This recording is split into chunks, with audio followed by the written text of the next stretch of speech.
Hi, this is Matt from tracymac.co.uk, and today I've got a couple of devices to show you, both of which are from Velocity Mobile, which is a fairly unknown company at the moment. They are pretty new to the mobile and smartphone market, but we're just going to have a look at this first of all, which is the Velocity 103, and then we're going to go on to look at the Velocity 83.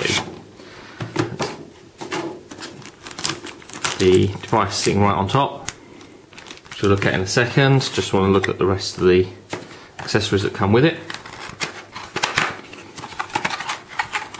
Okay, and in this box we get the user guide, a pouch, and the manual, a few bits and pieces.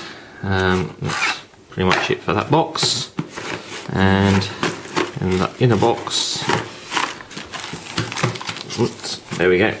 We have a standard USB to mini USB sync charge cable.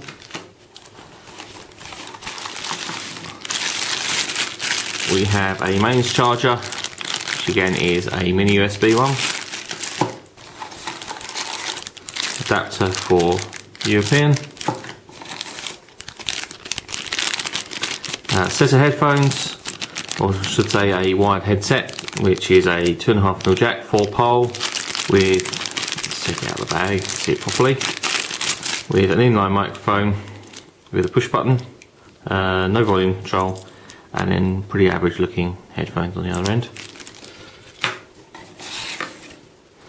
And finally, there is this video cable with, again, 2.5mm jack, 4-pole on one end, and composite video and 2 audio connectors, because the Velocity Mobile 103 can actually output to video in VGA. So look at the device on the front. We have a forward-facing VGA camera, obviously the loudspeaker. The screen is a 2.8-inch VGA display, which is obviously 480 by 640.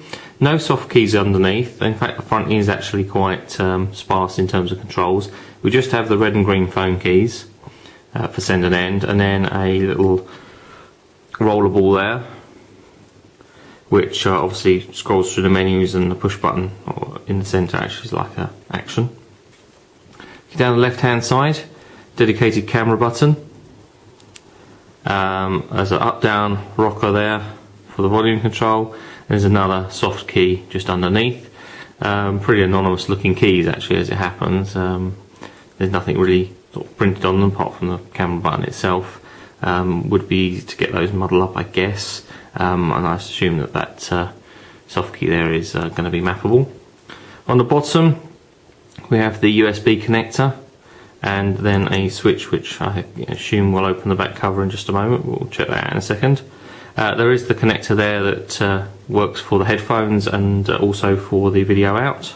Again, as I say, that's a 2.5mm jack. Stylus sits in the bottom.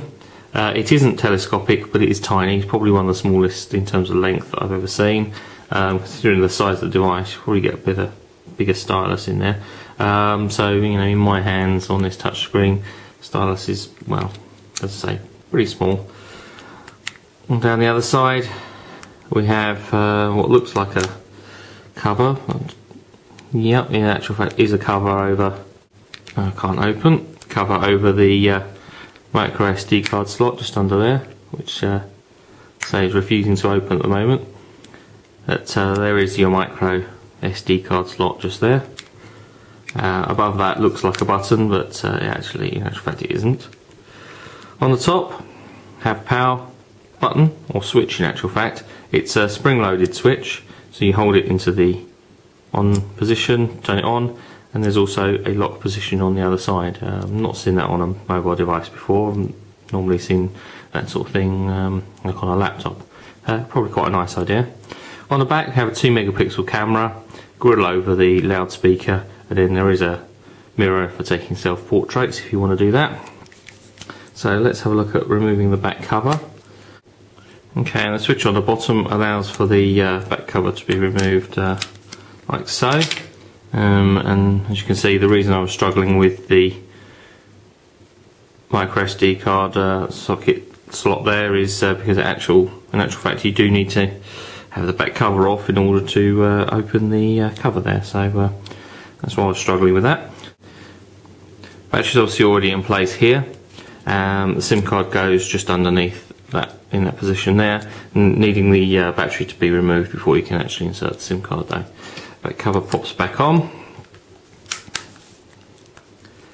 like so, and then the switch moves across to lock that back in place.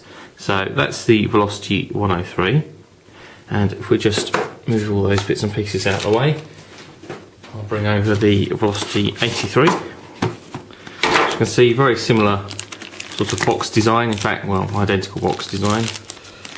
The 83 there on top, which I'll come back to in just a second. No manual in the top of this one.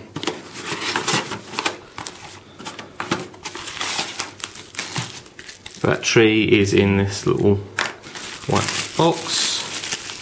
Got a mains charger, again, which is a standard mini USB, as you expect. Move that to one side. That's actually a lot. Nothing else actually in that box, but this the model, the 83 model I have here, is actually a very early one. It hasn't been officially announced as yet. You can find a little bit of information about it on the web, but as I say, not official. So, quick look around the device. As you'll see, no forward-facing camera, as the 103 has. The screen on the front is 2.8 inch still, but this one is only quarter VGA, so 240/320. 83 very similar to the 103, as you can see there. Again, doesn't have any soft keys, has the red and green phone keys in this case, which are round, and then this D-pad, which is up, down, left, right, rather than the rollerball or trackball. Push button in the centre. Down the side we've got a couple of soft keys performing different functions. I guess we won't know what they do until we actually turn the device on. Up down volume control. On the bottom, nothing to be really seen. Dedicated camera button on the right hand side, and then the power button. That looks to be about it. Oh, there is a cover here which is over the USB connector, which looks very much like an HTC extended mini USB connector there. Battery cover slips off here, and then we have the micro SD card slot there, and then the SIM card slot. Again, as we've actually seen on a couple of devices recently, you actually have to remove the SIM card in order to remove the SD card or micro SD card. Which means you're definitely going to have to power the device down. Probably by virtue of removing the back cover, you'll find the device powers down. So that goes on the back there. 2 megapixel camera on the rear, no flash, and no mirror for taking self-portraits. And interestingly, the actual loudspeaker is actually on the bottom of the device rather than on the top, as is typical. There is a stylus, which is a telescopic stylus, again very tiny. Although it's telescopic, even opened up, it's not ever so huge. It's very lightweight, and I think I would personally struggle with that as a stylus, although I tend to use the touchscreen with my fingers anyway. That's very similar to the stylus that we saw on sort of Titan and some of the earlier devices with telescopic stylus. In terms of specification then, devices are kind of similar. The 83 obviously being the sort of entry level device, and the 103 being sort of the higher end, with the video out. So as a specification then, they both have built-in GPS. The 83 having 128 meg of ROM and 128 meg of RAM, whereas the 103 has 256 meg of ROM and 128 meg of RAM. Both, as I say, 2 megapixel cameras. The 103 with the VGA display and the 83 with the QVGA display. Both have Wi-Fi 802.11b and G, both have Bluetooth, and both obviously have the built-in USB, so they're USB 2.0. Both Windows Mobile 6.1 Professional, obviously with touchscreen. Both quad band. The 83 though is only GPRS and Edge, whereas the 103 is GPRS Edge, HSDPA, and obviously 3G. And I guess what you might consider to be one of the most significant differences, the 103 has the video out, whereas the 83 does not. Now, I'm going to be looking at both of them side by side in the review, as they are, you know, obviously both from the same manufacturer and kind of similar in design and spec. And our review of the both will be online pretty soon.